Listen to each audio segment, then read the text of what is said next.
Manado, tahun 2021. Di sebuah rumah sakit swasta, seorang suster muda bernama Riani dikenal sebagai perawat teladan. Senyumnya ramah, tutur katanya lembut kepada pasien. Setiap hari ia berangkat pagi pulang malam tanpa pernah mengeluh. Namun siapa sangka, di balik kebaikan hatinya, takdir mempertemukan Riani dengan seorang pria yang akan mengakhiri hidupnya dengan cara paling kejam. Pria itu bernama Antonius. Usianya 42 tahun, sudah beristri, dan sering datang kontrol kesehatan ke rumah sakit tempat Riani bekerja. Karena keramahan Riani, Antonius jatuh hati. Awalnya ia hanya bercanda menanyakan kabar, lalu mulai membawakan makanan, memberi hadiah kecil, dan mengirim pesan WhatsApp hampir setiap malam.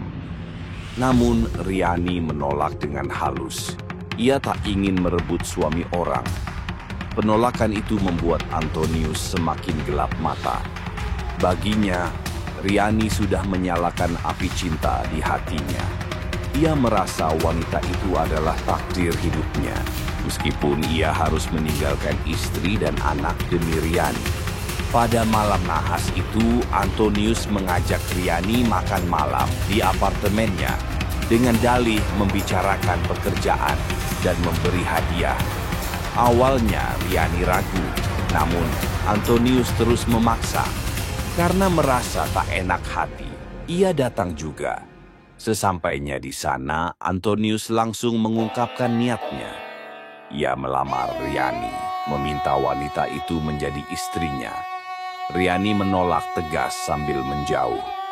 Ia berkata, "Saya tidak mungkin menikah dengan suami orang." Penolakan itu menampar harga diri Antonius. Matanya berubah merah menahan emosi. Tiba-tiba ia mengambil batang besi di samping lemari, lalu menghantam kepala Riani dengan keras. Suara hantaman itu bergema di apartemen sunyi. Riani terjatuh. Darah segar mengalir di lantai marmer. Namun Antonius tidak berhenti. Ia kembali memukulkan besi itu hingga 3 kali. Tubuh Riani berkelojotan. Matanya menatap kosong sebelum benar-benar diam untuk selamanya. Di saat itu Antonius hanya berdiri menatap jasadnya. Ia menangis sambil memeluk tubuh dingin Riani, lalu mengangkat dan memasukkannya ke dalam lemari pendingin di sudut dapur. Jasad itu disimpan di sana selama 2 hari, tanpa ada yang tahu. Antonius sempat tidur di apartemen yang sama dengan jasad Riani. Setiap bangun tidur, ia membuka kulkas itu hanya untuk menatap wajah wanita yang tak bisa dimilikinya. Setelah 2 hari, bau busuk mulai tercium. Antonius panik. Ia meninggalkan apartemen dan kabur ke kota lain untuk menghindari kejaran polisi. Namun, pelariannya tak berlangsung lama. Sinyal HP korban yang masih ia bawa terlacak polisi. Dalam waktu singkat, Antonius ditangkap di sebuah penginapan murahan. Saat diinterogasi, ia menangis sambil berkata, "Saya hanya ingin menikahinya.